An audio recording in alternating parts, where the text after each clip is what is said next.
Alcoholics are the best liars in the world, and it's mostly they're lying to themselves. You justify absolutely everything. So I didn't think anything was wrong with it until like the end, and I was like, holy shit. The people said like you shouldn't drink non-alcoholic beer because it's a trigger. Well, I didn't listen. Before we get into this week's episode of the podcast, I'd like to quickly shout out our studio that we're now operating in. It's called Offset Studios. People have been asking us what it is. It's a 3,000 square foot floor with 4 unique sets inside of it. It's allowed us to grow our podcast, 3 cameras. It looks beautiful. If you want more information, check out offsetstudios.ca. Now, let's get into the show. Welcome to the Calgary Sessions. This is episode number 188. I'm your host, Jeff Humphreys. Before I get into it, I'm trying to get some more exposure on the show, so if you subscribe to it, like it, review it, that'd be appreciated. Today's guest, it's kind of it's not a long weaving path how this happened. I had Laura Nakins on the show, which is amazing. She brought this can of beer called Templ, and I was like, fuck, I'm actually not drinking beer, so this is perfect timing. She came on the show, crushed it. She's like, you need to meet my husband, so I met Adam. Adam shows up at the studio with a flat of Templ. He's like, you need to interview my buddy. And so that's how this came to be. So please name and who you are. My name is Dane Thorogood. I'm the president of Templ Brewing. And I'm just happy to be on the show. Thanks, Jeff. Yeah, this will be cool. And not to like fluff your tires and right while you're in front of me. Your beer is like lights out. It's everywhere I go now, I'm, oh, you're not drinking? No, I'm not drinking for like a year. And so I'm always talking about your stuff now. So you guys are crushing it, which is awesome. Well, I appreciate that. Yeah, we put a lot of time into making the beer. Not knowing how to make it has made it a little more difficult, but we went down the rabbit hole and we found a way, and I appreciate it because we also think it's awesome. Yeah. So, have you checked out one of these shows? Did you watch Laura's? I did, yeah. Okay, good. Yeah. So you have a little context on like what this whole shtick is about. Oh, yeah. So let's take this thing back. How you grew up, where you grew up, parents, siblings, interests. So just like walk this thing back as far as you want to go, and then we'll kind of like do the dance all the way to where you are today. Okay, well, I mean, like most, I grew up in Calgary. We're outside of Calgary, I should say. It's Sybil Creek Trail, so kind of outside of Cochrane. But it was, grew up out there. I have 3 other siblings. I lived in that house until I was 17. So it was kind of a little compound out there. It was nice. It's what I knew. I was a country kid, I guess you could call it, who ended up playing golf. But it was good. My older sister had horses. It was just a normal family. Went to school in Cochrane, Alberta, to the only... it was the only high school when I first went to it, so it was small town kid, I guess. Me and Adam both. So I've actually known my partner Adam since, we played hockey together. So I want to say Pee-wee hockey. Yeah, but 12, 13-ish. Yeah. So typical Canadian kid. You played hockey, you skied, snowboarded. You did all this shit that kids do. So was small town like, it's different, right? It's like growing up, out in the country-ish, school in Cochrane. It's different than being, in a bigger center. Oh, big time. I mean, it was different, and then different for me because I was actually in French immersion too. So I was lucky enough to have like the smallest tight class from kindergarten. So like everyone in my class was like my brothers and sisters almost. I mean, you knew them just as well as your brothers and sisters. I actually knew them better than my older two because the way my family works, it's my brother's 12 years older. My sister is 10, other sister's 2. So that class in school was we were all tight. It was kind of cool. Did you guys go like, was it small enough that you guys like? Was your school, so my school was K to 9? Yeah. Like, was your school, did you stop at 6, then you went to a junior high? No, we went to 4, and then 4 to 8, 9 to 12, yeah. But you guys were, like, together for a lot of years. The whole time. Yeah, it was crazy. Yeah. It's different, right? Like, it's different when you're, my school, like, when I grew up, I went to St. Mike's in the Southwest here, so it's K to 9. Yeah. And so, like, I saw a dude at the gym 3 weeks ago that I went to school from K to 9 with, and I hadn't seen him in like 30 years. No way. But it's like you see this guy, Yeah. and because like those are very formative years, you know, like you really create these bonds because everyone's trying to figure their own shit out. Yeah. And I see this guy after all these years, and it's like we talked for half an hour at the gym, and we could have kept on going for like 2 hours. Like those connections are like they had an impact back then. That's neat. Yeah. Yeah. For sure. Yeah. Yeah. I mean, I don't know. There wasn't anything totally crazy about my younger life. Sports were a thing. Were you like sports were my thing? Yeah. I was big into hockey. Like loved hockey. Loved playing hockey. Kind of got into golf because Cochrane had a big program. Any Cochrane kid around my age like went to go play golf, and I don't know if it was. You know, my best friend, he joined this program, so I did, and you know, I pretty much spent every weekend or like as much time as I could at his house because I lived out in the country, so I just stayed at his house. We golf, and that's kind of how I get into it. and hockey? So like hockey, golf, like through, you know, junior high, is it kind of dual sports that had your attention, or were you like still all in on hockey? No, it was kind of dual. Yeah. I never was that great. I just played it, you know, until Bantam, I think. But like it was my thing. I loved it. Yeah. I loved hockey tournaments. And, you know. You're the youngest? So I'm the youngest. There was actually 5 kids. And before I was born, one of them drowned in our pool, Kent. So there was, so my parents had 5 children. And then I was the youngest. So it was my sister was born after that, and then me. So. And so did your parents put everybody in sport? Like, what do you think sport was just like, did they allow you to figure out, or how do you think they? My dad was quite involved, which was crazy because he was running Totem, and you know it was a big company, but he was always my coach. He was always like, even my brother and sister, like they would like, Raina was the goalie coach one year, Ryan was the assistant coach, but my dad, now that I have 3 boys. Looking back and being like, holy shit, dad showed up to every practice and like he ran those on his own a lot. You know what I mean? It's pretty crazy. So it was just something we did. Like that's pretty much why I got into it, right?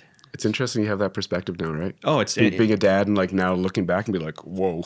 Yeah, it is creative. Like, he died. My dad died a few years ago, and it's I wish I could talk to him about that because it's like, wow, you really put in the work. And don't get me wrong, my mother as well. But being a father and seeing, you know, I did the assistant coach thing once for my son, and I was like, holy shit, like that's full time. It's full time, man. You're not just dealing with kids; you're dealing with parents. And anyways, it was a huge effort by my parents. Is why I played sports, and yeah, I love that about it because it's. I mean, I went on a golf scholarship, and every day I live today, it's still about sports and about my kids' sports, and you know, it's great. It builds community. Yeah, I still have friends. Well, obviously Adam, who I played hockey with, he's my partner. So it's interesting. A nice bond. Yeah, it's like the thing about sport that I've kind of like as I've talked to a bunch of athletes, it's kind of the lessons around losing. Is kind of fascinating to me. Okay. You know, as an athlete, you know, like you show up, you prep, you show up, you do all your stuff, but more often than not, you lose.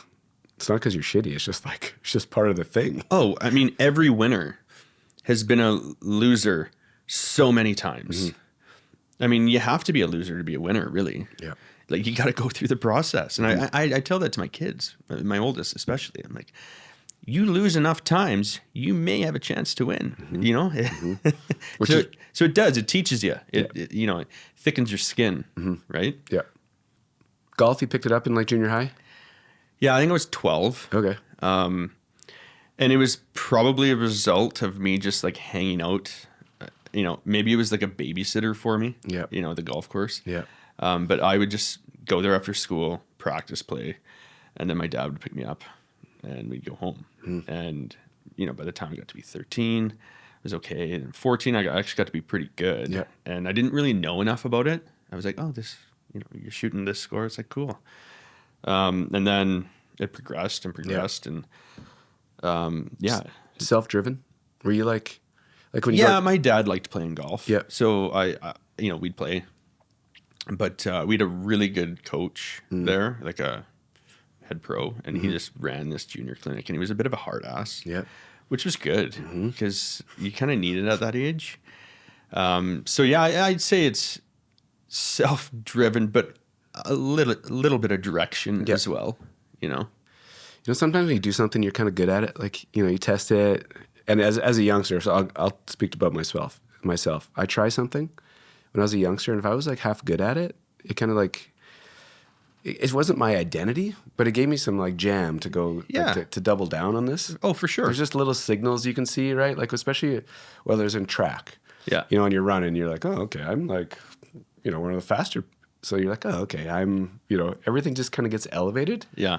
When you're kind of figuring out golf, where there's signals that you're like, I'm a little different. Yeah, I mean, you tee it up with older kids, right? And then you're like, oh, actually, I just beat them. So that gives you a bit of confidence. And I mean, I think it depends on if you have a competitive spirit or not. And you either have it or you don't. Yeah, I think. Yeah. So whatever it is, I mean, even now at 40, I still have a kind of a competitive spirit. Whether it's in business, whether it's in I was just telling you about tennis lessons. I get competitive in those. You kind of just have it inside you, right? Do you think it's something you just have or you don't have? Do you think it's something that can be grown? Could it be like coaxed out of you at a certain level? Or do you think at the core, it's got to be in you? That fire's just got to be like moving? I don't know. I think you got it or you don't. But I mean, I'm not an expert. I'm not a psychologist. Yeah. That's just my gut feeling. Well, you've been around some, high-end athletes for a long time. Yeah. Did you... like if you kind of looked, there's some dead naturals, right? Yeah. That are just, they float around, they pick up whatever thing, stick, club, whatever, racket, and they're just like gifted. Yeah. And then maybe they just show up and they do it. And then I think there's another set of characters that are just like, I want to get it. And they have driven. They have this, that competitive fire, like you said. To go when you get to the higher level of sports, and I think, Laura alluded to this as well, like the competitive nature. Yeah. She got injured and it killed her, like just killed her, right? Yeah. Because she's competitive deep down. But I think when you get to a higher level, everyone's got that competitiveness, right? Like that drive. Like there are the great athletes that can do everything, and we all know one or two. Oddly enough, some of them aren't as driven as the ones that that don't have the talent. Yeah. But you get to that high level, everyone hates to lose. No one likes losing. You should be a good sport, but no, everyone hates it. Who likes to lose? So it's funny you say that. I've been watching the NFL playoffs recently, and the dudes after the game that like go bro each other, they're like laughing, like high five, and they're like laughing on the field after they lost in the playoffs. It's bizarre. It's such a weird I just don't. I don't get it either. Yeah. And then you look at Florida last year when Paul Maurice wasn't even shaking hands? Oh yeah. It's like that guy hates them. Which is, I get it, Yeah. It's a different level. Yeah. What had your attention in high school? What kind of high school is either kind of people look back on it fondly or they're interesting years. What kind of had you going in high school? I loved high school. Yeah, I sports really. I loved sport. I was in pretty much everything I could be in. I'm shitty at basketball. Wasn't going to touch that. Well, I actually didn't play football either. I tried out for 1 week, and I was like, this is 5 days a week. I got to go to the golf course. Like there's no way I'm going to be on this team. But I did the track and the badminton and cross country golf. You did all of it, yeah. Like all the pussy sports is what hand coordinate. Yeah. That's what I did. It was funny. Everyone's nominated for athlete of the year, and then you got the guys who are like basketball, football, cool stuff, whatever. And then it's like Dane. I'm like up there as a nominee. I'm like, I'm not winning this. Like, you kidding me? A badminton racket and a golf club in hand. But whatever. Yeah, no, I did sports. Yeah. And yeah, I was pretty much just focused on getting a golf scholarship when I started to get better. So when did that kind of enter into the equation as a, either learned about that opportunity or put it on the table as a potential? Well, it was when I started making provincial teams, and then I made a Canadian team, and then you started to kind of get back then. Right. You literally like drew up packages and you sent them down to schools, and that's what you did. You like kind of marketed yourself, and so there's another guy at my high school who was a good golfer as well, and we both kind of did that. We were both competitive as well. So that was kind of our focus. Yeah. And we both got into the States, and Yep. he went to Texas. I went to Alabama, and yeah, it was that, we met our goal really. But I mean, high school was sweet. Like I enjoyed, I was very social, like, with both grades, above and below. And, Yep. You'd go to parties. It was fun. Like high school was sweet back in the day. Everyone, like, you go to a party and you say, oh, your parents let you go to a party and you bring a 6-pack and like, I'm getting wasted tonight. And then like, it was sweet. It was just like typical, like for our age, like that's what you did. Yeah. Like, or like a Mickey of like Alberta Premium or whatever it was. Whatever you get your hands on. Yeah, it was fun. That the package thing, like creating essentially your own highlight reels and like marketing yourself. Yeah. It's so different, right? Oh, it's crazy. Like back, now it's like, send them a YouTube link, I'm sure, and whatever else. Yeah, we were sending down CDs. Yeah. And there was a lot of work. There's actually people who helped you do these packages back then. But yeah, it was good. When you like getting a scholarship is no joke, right? It's not a, you're like, it was fun. But it's, you're playing at a higher level than a lot of humans. Did you, when you said you accomplished your goal, did you know how unique it was? Or were you just like so focused on the thing, you're like, this is the natural next step? Like, did you actually, you're young at that age. Yeah, you're young, so you're kind of cocky a little bit. Like you kind of, once you go through the process, you kind of expect to go somewhere. Right. So when you went down there, it was like, all right, what's next? Now I want to be the best on the team. Then I want to be on the PGA Tour, and yeah, sometimes and you know what? When I first went down there, I was actually pretty good. But then you get a little bit humbled because it's not, everyone, like in every sport, you get there's highs and lows, and then the one guy that you were way better than is now. He's an All-American. And then next thing you know, they're like, I know some guys who are on the PGA Tour, and it's like, what? That guy? But I was right there. Then you realize, looking back, it's like, well, he worked his fucking ass off, and that's why he's on the PGA Tour. So what does that actually look like? So we'll get there, but like when you get down there, Alabama, long ways from home. Yeah. Did you know what you wanted to take, major in? Did you know, did you have the internal structure to like be a good student, be a good athlete, work at both? They made you like they had an algorithm. They're like, you have to take so many classes, and they kind of set you up down there where you can't really fail. Yep. With scheduling. So they schedule you so you can practice during the day, blah blah blah. Yeah. I mean, you got to do the work, obviously, but no, it's a bit different. Like I went down there. It's different than Canada.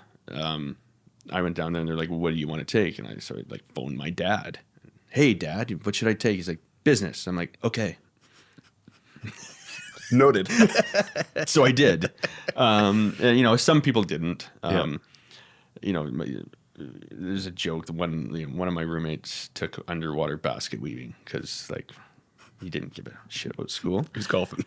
But which is fine. Yeah. But I'm glad I took the business program because I got injured third year or something like that, and couldn't play. So it was good. When I kind of realized I wasn't gonna. For one, I didn't put the work in, and two, I probably wasn't good enough. and then I got injured, so it was like not happening. Yeah. So I'm glad I had the degree, because I kind of got into it then. You know, I had a few good professors, and you know, I'd actually stay a little later in class, and like I got interested in the business side of things, and started to understand that you know what my dad was doing in business was actually quite great. You know, usually you're like, oh, just that dad's going to work, right? But it's like, holy shit, he's actually accomplished quite a bit. So it was kind of nice timing in that sense. Yeah. So it's kind of funny. You go to university not really knowing what you're going to do, and it's like one phone call puts you on a path. Like, it's kind of like it's like, well, you just. I mean, I was 17. Yeah, too, young. So you said it twice now. The difference between a bunch of high-end athletes getting scholarships or golfing, whether scholarships or not, they're on the team.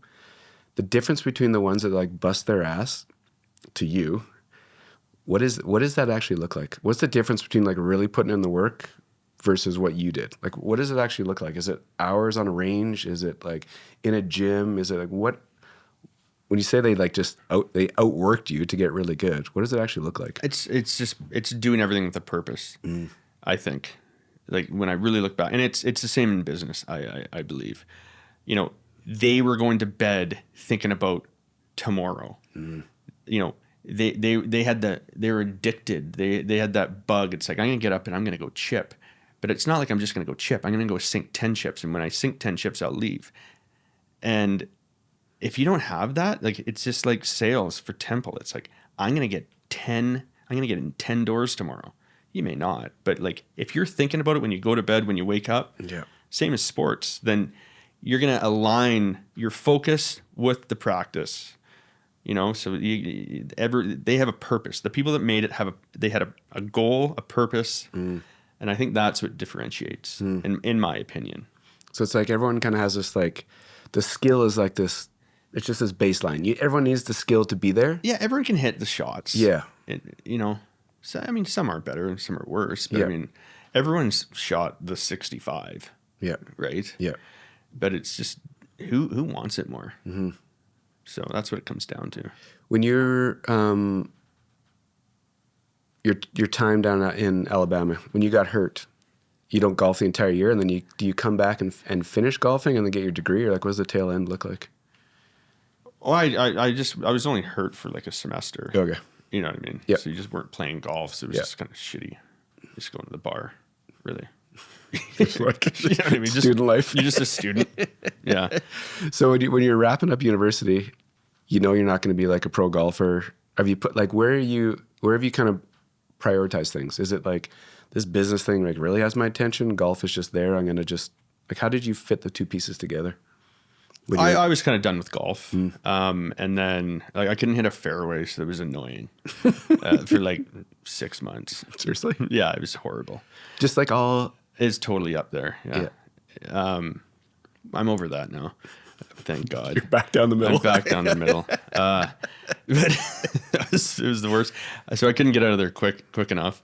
I wanted to work for, downtown in the oil industry. Yep. And my buddy, he owned an oil company, and I started working for him, and it was just like, I wanted to learn. Back here? Yeah, in Calgary. Yep. And I wanted to learn, I kind of wanted to do what the young, live downtown, work downtown, get to wear a suit or, you know what I mean? But it was pretty boring work. I mean, it was kind of transitioning between one oil company and then starting another one. So there was a lot of like administration stuff and like learning the ropes. And, I just came from a golf scholarship where I'm like, oh, this is work. This is, so it got a little bit monotonous, but it was a good experience. Yeah. I started to miss golf a little bit after like a year. And then my dad bought a golf course, and he bought it before, but I was like interested. I originally said, no, I don't ever want to work in a pro shop. Yeah. Why? Why was it like a hard no-go? I don't know, like, because I thought I was going to be a PGA golfer, and I was like, I don't want to work in a pro shop. Was that like, you say it now, you're smiling about it, but the idea of like getting to the PGA, was it, if goal one was getting a scholarship? Yeah. And then was the PGA like on your radar?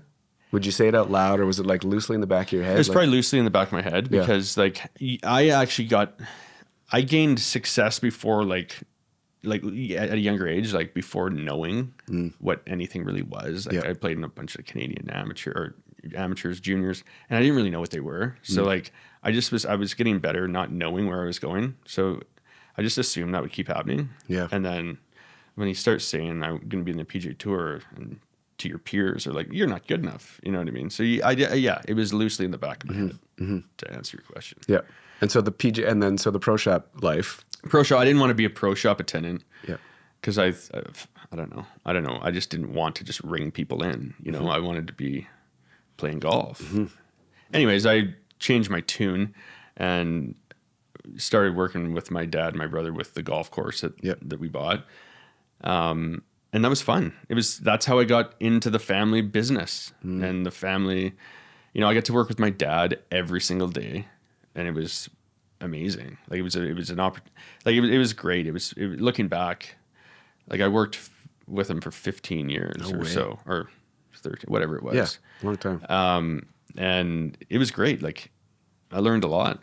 So was it, the idea of working the family business, was it ever on your radar before that? Like, was it ever? No, not really. Cause I didn't, with Totem Building Supplies, it was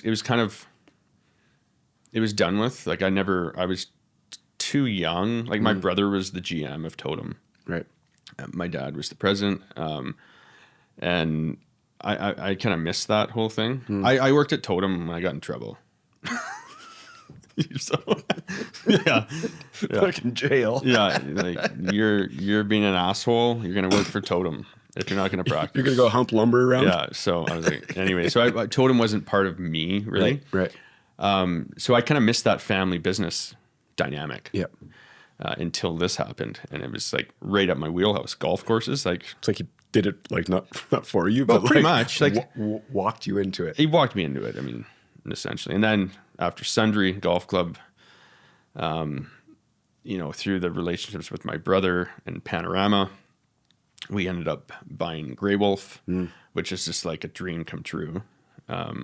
I loved that golf course before we bought it, and it was just like I was there on day one when it opened. No way. Yeah, in 1999. Oh, crazy. Yeah. So it's like full kind of giant circle. Yeah, it was cool. Yeah. Like I was pretty jacked about that.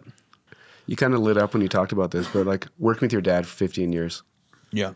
When you're in it, did you know how cool it was, how rare it was, how like special, the knowledge did you understand like the gravity of what you were experiencing? No, not really. I mean, I started to. Yep.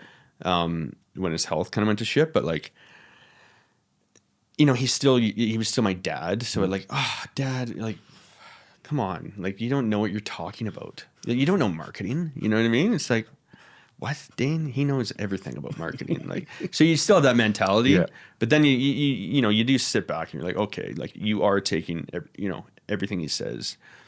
You're breathing that in. Yeah. So I did understand, but at the same time, there's that component of father son. Yeah, but it was still awesome because like we'd yell at each other, then we'd go for lunch like 10 minutes later and laugh it off. So it was kind of fun.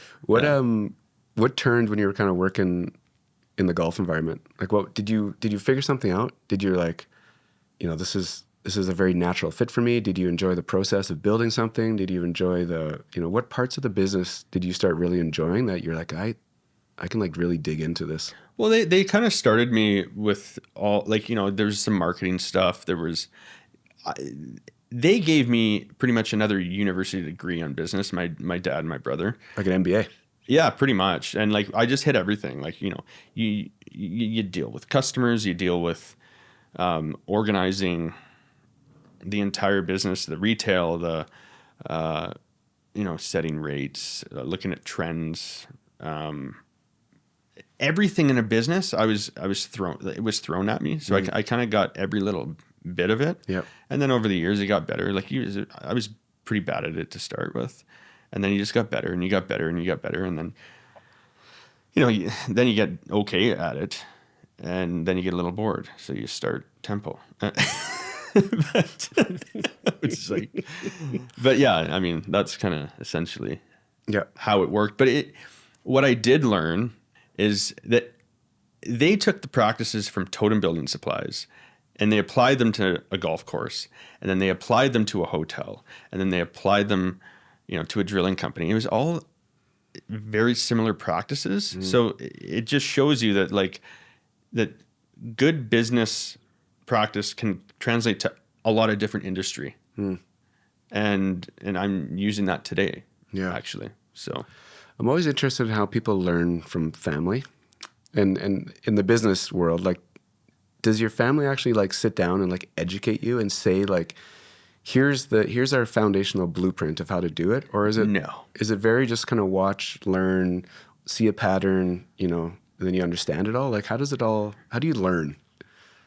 I was given a lot of rope. And yeah, definitely not a blueprint. That's not how there was no. It was this is what we do. This is how we do it. Yep. Over lunch, we'd talk over beers or whatever. Yep. You know what I mean? That's, this is what happened. This is what fucked up. This is what we're doing now. It's you know what I mean? It's just my education with, let's call it an MBA, wasn't scholarly. It was kind of, you're in the mix and you deal with every situation as they come up. And it's just, that's why over the years you kind of learn it. It's not, you don't take, if I was to take a test after the first year, I'd be like, I don't know. It's the reason I ask is it's there is no silver bullet that gives you this perfect plan of how to operate in a business, right? It's very, situational, learning on the fly, maybe seeing a pattern of a couple of mistakes and then being smart enough not to make the third one. Right. There's that. Yeah. But yeah, I mean, I think the way I was taught, my dad didn't go to university. And so he kind of learned his trade through work in the business. Yeah. Right. Yeah. He went for I think he went for a year or a semester maybe. Yeah. But, so yeah, that's kind of how we learned. When you're back into the golf world, do you actually get back in golfing, swinging and playing and competing? Does that fire start when you're actually at a damn golf course almost every day? I'm sure. Does it just you're okay, I'm going to do this again? How did that enter back into your world? Well, I always I always kind of sprinkled in tournaments and stuff to kind of stay competitive. Yeah. But it was really when I quit drinking. I don't know. When I was in rehab, they're like, well, what are you going to do? And I'm like, I don't know. I'm probably going to go back to work, And How old are you around all this? 35. Okay. 2 kids. You were mature and doing your thing. And oh yeah. So it took me a while. But yeah, after that, after sobriety, I started to really get into golf again. And it was awesome because I got that rush, The rehab piece. Yeah. Self kind of guided, was it something that you were aware of for a lot of years? And then and I've never, I know nothing of the process. I have known nothing of is it all you have to do it, or do you actually have to cross a line and somebody's this is your option? Everyone talks about hitting rock bottom. I don't think that's necessarily true. Maybe your analogy of crossing the line is better. Actually, that's a pretty good way to think about being it. a fucking amateur, yeah. Yeah. Sometimes something comes out. I mean, honest to God, and it's funny because my dad said to my wife when I was in rehab, he's like, alcoholics are the best liars in the world, and it's mostly they're lying to themselves. They justify everything, and it's true. You justify absolutely everything. So I knew for years, but I just, I was in this revolving door, and I didn't really hide it until the end. I'd have beers at lunch. My dad didn't, he had to quit drinking too. So the majority of my life, I never really saw him drink. I don't remember that. So we weren't a big drinking family. Yeah. You just, I got good at it. Fucking practice. Practice. And I wasn't good at it when I went to university. I was puking every single weekend. I'd be changing my sheets. I puked in my sheets every single weekend. I wasn't good at this stuff, but I got good at it. And over the years, it just wore on me.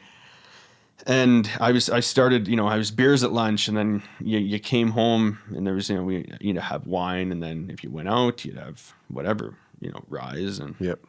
it was fine. I was still quite young, and that was kind of what you did. Yep. I was one of the first ones to kind of have kids. But so that was an extra, the early mornings, I couldn't do it. Right. So finally, long story short, my wife was like, she knew that it was about to be time, and she set it up. She's like, when I finally said, there was a few ultimatums and there was a few conversations, and she's like, you got to figure your shit out. And I was like, all right. So I literally went and stayed at a hotel for 2 nights, and I actually watched like this Ben Affleck movie where like, I guess the whole movie was like, I forget the name, but he was like a basketball star growing up and turned alcoholic. But this whole movie was him like drinking in the shower and like drinking on the way to the job, and like he was never shit-faced, really. And I was like, what's the big deal about this movie? I didn't think anything was wrong with it until like the end. And I was like, holy shit, Ben Affleck is sending me to rehab. Like, that was like my wow moment. Crazy, dude. Like, I was like, what the fuck? I was like, this is actually bad. So I phoned up my wife the next day. I was like, all right, I'll go. She's like, perfect. I have it all set up for you. And I was like, great. So I went and I phoned my dad. I was like, I got to talk to you. And as usual, he's like, hey, so he was watching golf, and I was like, listen, I got to go to rehab. He's like, really, eh? This soon? And I'm like, seriously? This soon? Because I was 35, And he's like, well, good on you, Like, that's how he was, kind of. Like, figure it out. Mm-hmm. So, so I told everyone. And I think that was one of the reasons why I was so successful. I just, like, some people keep it quiet. Yep. They're embarrassed. They're humiliated, which is part of it. You are, like I'm drinking it. I was drinking in the mornings. I was waiting for the liquor store to open to go get a 6-pack. Oh, shit. And that's, it's quite normal. Like, I'm not the only one out there. I learned this. So I was drinking all day, and it was 0.08 is kind of where I was flying around. Mm-hmm. People never really saw me shit-faced a ton. Maybe at the end of the night on a night out, because I was drinking so all day. Yeah. Anyway, so I went in, and on the way in, I remember the dentist was phoning me, and she was just like on me. She's like, are you coming in? Are you coming in? I said, listen, I'm not, because I'm going to rehab. No, stop calling. So I even told my dentist I was going to rehab. And it was the best thing I've ever done. Yeah. Like, my body couldn't keep up. My eyes were yellow, no joke. Like, little bits of yellow for a year after I quit drinking. I was like puffy, like fat, just gross. Anyways, so it was the worst and best month I've ever had. Yeah. I didn't tell my kids.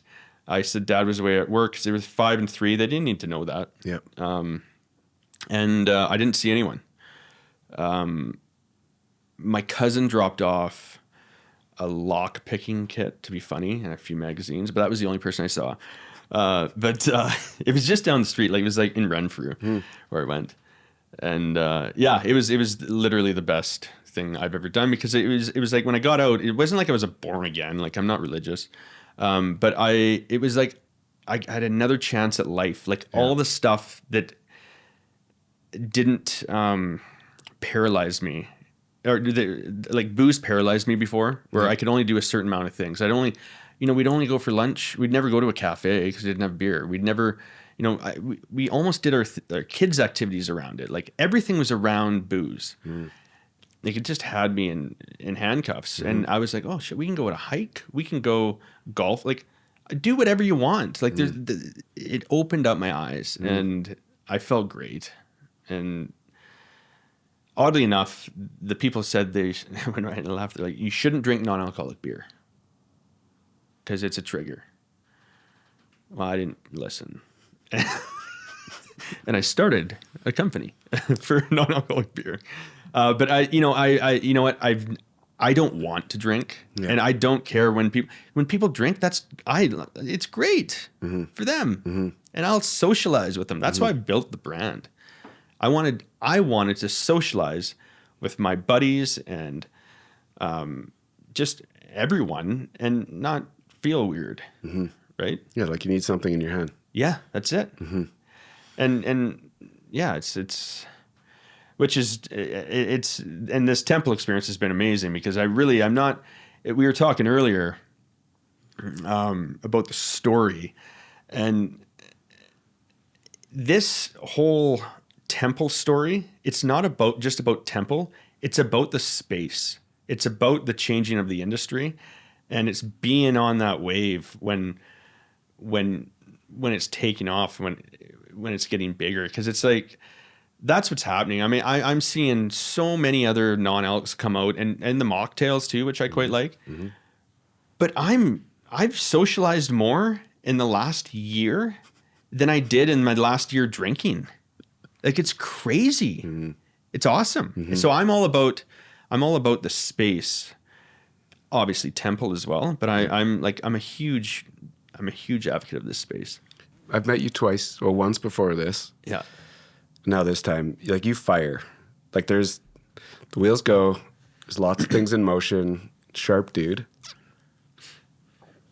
Post-rehab, pre-rehab, different versions of yourself? Like, were you operating like you're like, you know, I think you're very like laser. Like, you have a lot of things on the go, but you're calculated, like you're quick thinker. Was that the same before rehab, or is this a different version? I was pretty cloudy. I was pretty cloudy.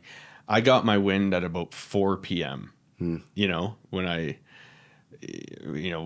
the booze finally made me feel better. Maybe 2 p.m. Yeah. Depending on the day. But I was so cloudy. I was just lethargic. I didn't like that version of myself. Yeah. I actually didn't hate drinking Dane, but I didn't like the last year of drinking Dane.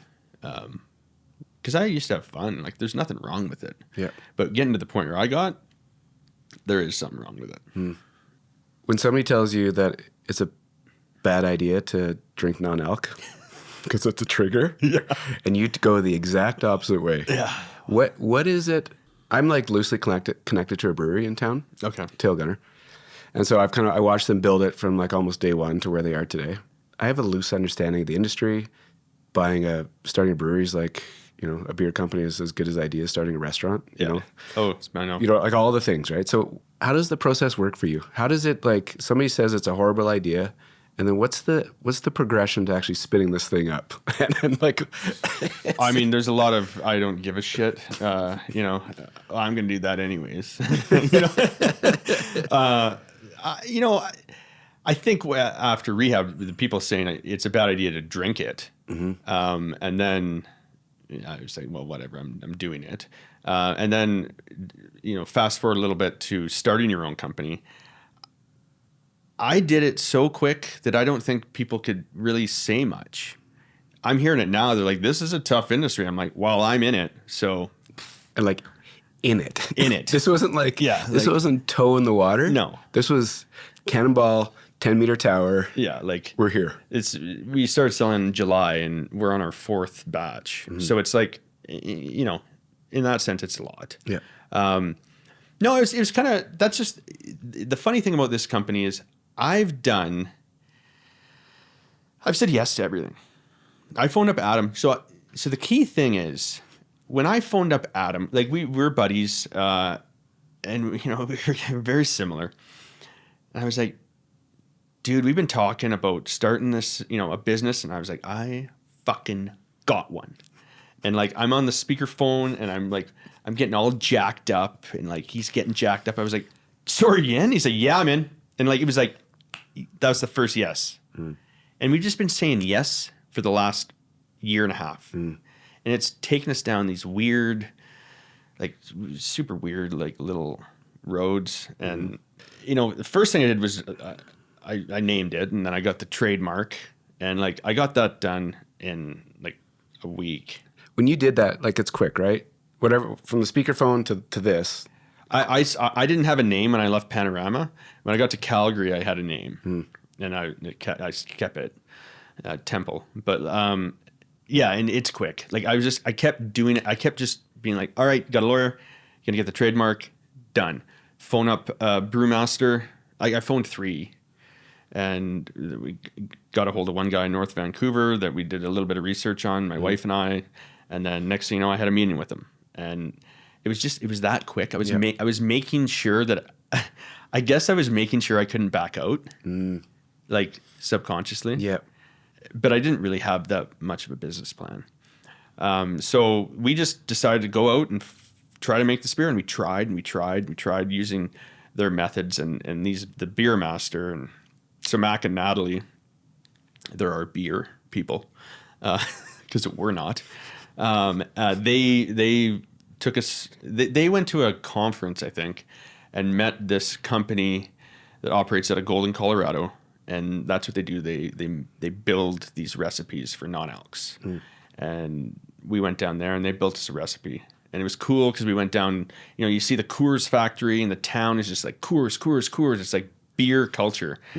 And I'm thinking, man, this would have been sweet 5 years ago. But it was still sweet because we went in there and what they made, I actually got anxiety because I was like, fuck, they're giving me a real beer. Like, this is real. But it wasn't. That's how good it was. It was a non-alc. And we were just elated. Like, we're so happy. Like, just advice. Because we kind of, when we talked about the recipe but we had to pay real dollars for them to do this small batch. So it was like just money out of the pocket. And when we tasted it, we're like, this is unreal. And that took us to Toronto because they have a specific brewery there. Because they have machinery that, I won't get too much into it, but it does differentiate from all the other processes with the reverse osmosis and the second fermentation. And we had to, after tasting it down there, we had to go with these guys. They have other contract breweries and stuff like that, but I mean, I'm Canadian. I love Canada. It's got to be Canadian. So that was I was staying strong on that one. And yeah, then we started the process, and every little thing that I didn't know about business, even though I was running businesses for this long. I mean, they're set up businesses, right? I've never done a startup. Every little thing was a pain in the ass. And yeah, me and Adam just run around and we just put out fires, and that's startup life, The business thing I asked you earlier about, just like the blueprint, and I'm not looking for the silver bullet. Growing up, I always felt like there's like, to be an entrepreneur, to start to run a business, like there was some magic secret sauce. And and I'm wondering, when you had this idea and you started moving so quickly, that probably goes against a bunch of best practices for business and the rest of it. What's the push? What's that push to actually like go get it that fast? Where is that, like, is it excitement? Is it just like blind trust? Is it like trusting your gut? Is it like trusting the universe? Like, what's the thing that actually puts you on this path to go get it? Well, just seeing if you can do it. You know what I mean? It's like all these people do it. Like, all these people quit their jobs and start, like, the guy from Athletic, like, he was a finance guy and he quit his job, and like, he's super smart fella. All this financial background, and I mean, the guy's brilliant. I mean, I don't have that, but what I do have is the willingness to go sell. Yeah. And what gets me going is, it's seeing the product that I built, or we built, in restaurants. And it's like, okay, so this was an idea. Now you have a can. Now you have liquid. Now it's on a menu. Now you go into a restaurant, you don't even know that, like, I didn't sell to, and you ask for a non-alc and they bring you a Templ. It's like, holy shit, that is why I built this company. I mean, everyone wants to make money, for sure. Yeah. But this is way bigger than that for me. I want this company, I want it to grow, and I want it to grow from the West Coast to the East Coast. And one SKU, and I just want people to know what Templ is. That's what I want right now. Because if I look at the P&L, I'll go crazy every night. You know, we're a startup, but I don't care. I keep going and I keep simplifying. And it's like, can we get 5 sales tomorrow? And every time we do get a sale, Justin, he's another guy, key guy in our group. Him, Adam, and I, we're on a group text, like, and we brag to each other. We're like, "Oh, I sold to this place. Oh, I sold to this place," and it's like a game. It's this competitive game, and it's almost like full circle back to sports. It's like that's my game right now, right? So it's fun. Really cool. Yeah, yeah. You light up when you're talking about the whole thing. Like it's a well, and I don't have much experience in sales either. Yeah. You know, Adam's the salesman, Justin's the salesman, so it's like. The first sales call I did was so shit. Fucking train wreck. I was like, oh my God, I'm really bad at this. I was like, oh, you really want to buy it? Okay, that's crazy. Okay. Like, it's not like that anymore. I'm a bit better. But it's fun. It is fun. Something changes every single day. Mm-hmm. You know, you were around, the family biz, steady growth, mature, it was kind of like, it's been doing its thing for a long time. So you had like this interesting baseline to jump from. Now you go into the startup world. Is it everything out the window and it's just like trusting your gut and pulling on some different insights you've learned over the years and just, the saying yes thing is interesting, but are you just trusting it and saying yes? Well, maybe I'm putting myself into situations where I can say yes. I'm not sure, but I am following my gut with most of this stuff. Yeah. One thing with my other businesses is I have so many good people working for me, so I must do a decent job hiring. So that is one of the things, you build your company around good people. Yeah.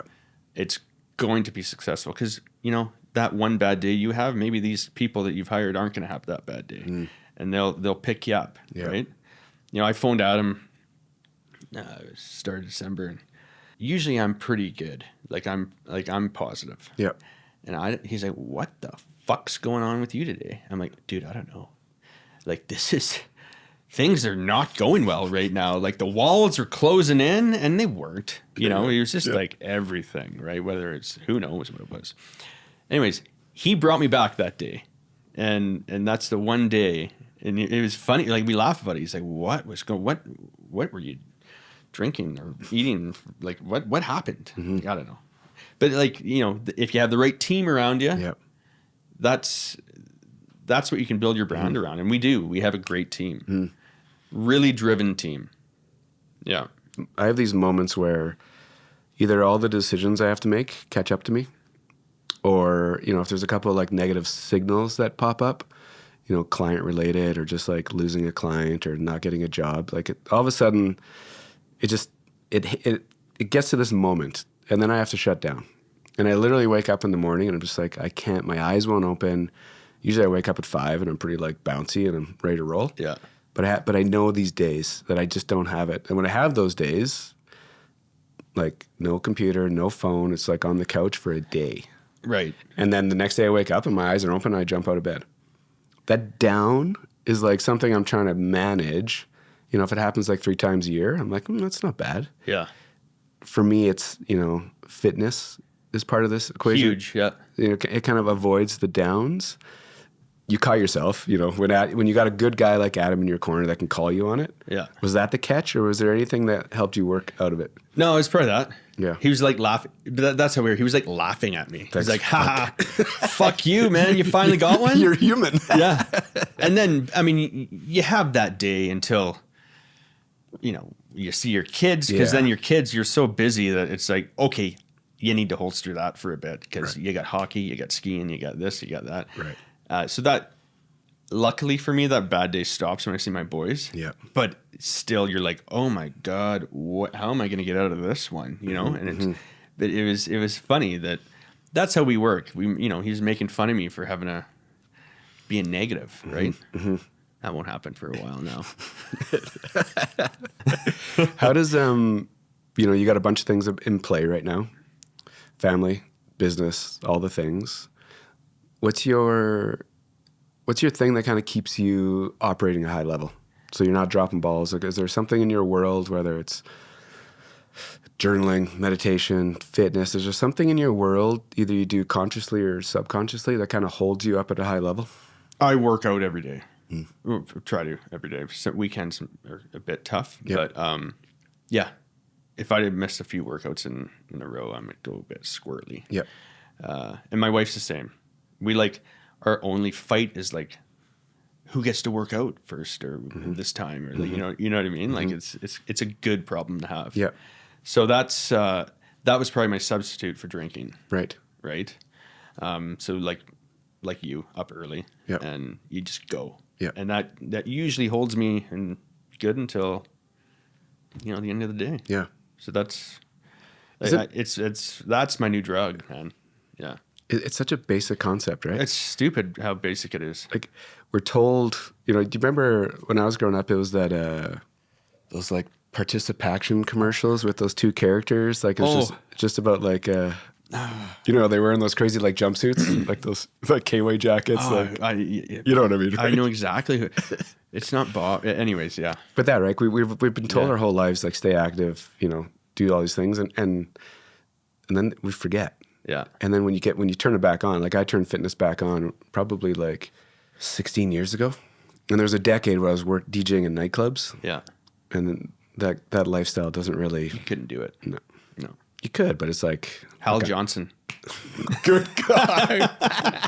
Oh, that's awesome. But like, when you figure it out, when it's your substitute for booze, and now you have it, right? It is this basic concept that like sets you up to do everything. Yeah. It is. It's nuts. Now that you have this all kind of up and going, what you said earlier about like the space, what's interesting, and we talked about it off camera, just like, sell the widget, right. You sell the can, yeah, which is fine. But if I started a business that was selling a can, what's the difference? The design, like you like red and gold and I like purple and yellow. Yeah. But the space piece is really interesting to me when you start talking about that. That's like a different spot. Is that like a guiding light for you when you're making decisions? Well, I think thinking about the space is very important in business. And I bring a lot of things back to my dad and the way he did business. And like, for example, like back in the day, they didn't really do deliveries. They didn't charge for deliveries, right? Like at totem store or at lumber stores. Yeah. And my dad was like, well, why aren't we charging for deliveries? So we started charging for deliveries, and he had to make money. Yeah. Like he had to do this. Yeah. And so he made a move in his company, but the industry shifted, and next thing you know. I'm not saying he was the pioneer. Maybe it was someone else. Maybe he benchmarked off someone. I don't know. Yeah. But that was a very key point to his business. Cash and carry. Not everything on account. That was another big one. A lot of the big moves, the customer service component to Totem, these big moves, they weren't about a widget, as you call it. They weren't about, what the products in the store. It was about a system. The way you do business, and it affected the industry in a good way, right? So everyone was actually benefiting from this. Yeah. And I look at this non-alcoholic space, and it's kind of the same, because there's a lot of people out there like me. Like one of my favorite, I've never met these people, but I give them shout outs all the time. Wild Folk. Okay. I like their mocktails, and they're local. I think they have a good product, but they're kind of the same as me. We're all kind of the little guy trying to make it work. We have the passion about our certain products, and I want us to all succeed. It goes against everything I've ever learned in business and competition in sports, right? But if this space succeeds, if we get exposure, not only me, but Wild Folk and Tuesday and One for the Road and all these guys get this exposure, and we can all fight against the Corona zeros and soon maybe share some shelf space with them one day. Yeah. I think we need to grow, and as a space, like I think we need to collectively bring awareness to the public. Yeah. So we all succeed. I do believe that. Mm-hmm. A lot of successful businesses, they have buying groups, and they have these things that make them successful. Like these things that make purchasing easier or whatnot. Yeah. We don't have that. Everyone's just buying hops from here and buying hops from there, and like getting a can here, and like we're all cowboys, right? Mm-hmm. But a lot of times it costs just as much, if not more, to make our product than beer. Yeah. So it's tough for us to compete. Yeah. So yeah, the space. I'm a big advocate on the space. Yeah. I think I would love to work with more people on building this space. Having collective marketing. Yeah. For a bunch of brands. Yeah.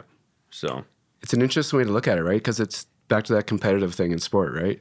Usually, you're trying to get that, you're trying to beat that person. Yeah. But right now, when you want to elevate the entire industry, it's like this community build, which is it's a different approach. It is. And it's, it can go to a different industry too. Like golf, like I want golf awareness to be high. Yeah. But I want my golf course to be better than the other one. Yeah. So it's the same as beer. Yeah, yeah. I want our awareness to be high, and everyone sees what the options are, but I want them to buy my beer. Yeah, we'd be at the top. Right? Yeah. So I think it's both. Yeah. Yeah, the both is interesting. Yeah. I think people get stuck on like or. Yeah, it's like, do you need an IPA? Do you need a golden lager? Do you need a mezcal margarita or whatever? Mm-hmm. You know what I mean? It's like, well, yes, you do, but we gotta sell the space as well. Yeah. You've been moving so fast with this thing. It's working, getting lots of positive feedback. Do you ever have you put a goal to this? Do you look at things in 3, 5, 10 years? Yeah. Yeah. Yeah, there is a goal. It's to be known from the West Coast to the East Coast, and it's a serious goal. Yeah. And I say it's my 5-year goal, but I want it to be sooner than that. That is my goal. I mean, I have cases sold goals, quarterly goals, things like that. Yep. But right now, like that's my main goal is I want to be known in Canada. And with having that kind of like North Star goal, does that set you up day to day, week to week, month to month? Like, do you ever check and balance against that goal? Like, if you start wandering down a path, do you ever like check yourself and be like, does that map to my known from the West Coast to the East Coast? Do you ever like reference back to it? Or is it this like drum that just kind of pushes? I mean, you mentioned map. I have a map in my office of Calgary, which I need to take down because it's too focused. Yeah. And I want to, Yeah. I want to, I mean, my goal is to fill the map. Yeah. So no, I do go back and we check inventory levels. We check how many doors we're in. It's kind of fun, totally kind of going back, but there's our companies, we have a head office in Cochrane, and so there's a lot of people that kind of help out with Templ in that as well. Mm-hmm. My cousin, we still work with our family. Keep it close, man. Yeah, I'm calling Jake all the time and like, hey, we got two new stores. Could you add it to the website? And so we're always putting the tally on. Yep. Which is cool. Yeah. That's the only measure I know right now. I mean, you look at your costs, you look at your, you got to look at your expenses and all that stuff, which is, but you need to know where your reach is. My focus is on the reach right now. It's on the market. Yep. Market share. So. You said this a couple times. You've referenced your dad, the influence, the lessons. Is it fun to be where you are right now? And to be able to think back and be like, oh, the things I learned or the things he said, or just like all these little like data points that just let you operate the way you are right now. It's super fun. Yeah. It'd be great to throw some ideas, to him to see what he thinks. But the good thing is, it's quite nice. I work very closely with my brother. He's the president of our Totem office. I'm the VP, and we work very closely, but he's 12 years my senior. So, he's always been my brother, but also kind of in the middle of a little, not a father figure, but almost. And I can bounce shit off him all the time. and it's quite nice to have, right? He'll tell me when I'm an idiot, or yeah, he'll tell me when I'm an idiot, Which is like, which is good. when you're moving that quick, it's probably, You need that. It's probably good to have that backstop where you're like, just Yeah. think about this. Yeah. So funny. Yeah. Thanks for doing this, dude. Yeah. Well, thank you. Really appreciate it. Yeah, really cool to. What I like about this, what I love about Calgary, and what I love about this show is that how this connection happens. It's just another cool story in the city, right? Like it's so organic, you know, for Laura to show up randomly, to randomly bring, like it's and all the way through, Right? Which makes this like really fun. Yeah. I end the show with one question. When I say Calgary, where's your head go? Home. I'm sure it's been said before. I know it has. It is home, and it's a beautiful place, to be honest with you. I think of all that we have in Calgary. We have the mountains, we have the nice summers, but mostly it's home, and it's kind of where I grew up. It's where I was taught business from my family. It's where my dad started his business. It's where I'm starting mine. So yeah, home. Cool, man. Yeah. Thanks again for doing this. Okay, thank you. Appreciate it.